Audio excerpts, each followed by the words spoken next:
Malapit na ang Pasko pero bago yan, birthday ng daddy ko kaya we decided to celebrate his birthday at Lydia's Timog branch. Tara, samahan niyo kami. This is his ultimate comfort food in a place with clean surroundings and great ambience. Mababait at mabilis ang service ng mga staff.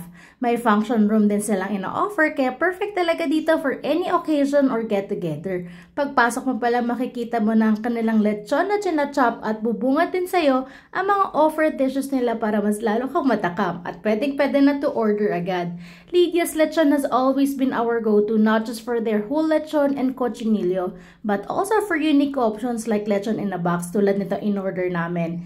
Meron ding family box, bento box, lechon quick meals, and even lechon flakes. Since we're keeping the celebration intimate with just the grandkids, we opted for the lechon in a box with lumpia ubod. Perfect for our small group. We also added delicious like pinakbet, sinigang na salmon, lechon sisig to complete the meal.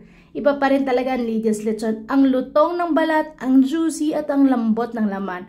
Yung kuya ko nag-request siya naman daw mag-try ng lumpia to give a verdict kaya pagbigyan natin ay kitang-kita naman na sarap siya. At alam niyo ba na Lydia's Lechon offering ang lechon now pay next year deal 0 interest for 3 months with minimum spend 3,000 when using video credit card until December 31 lang yan. The celebration is even happier, diba?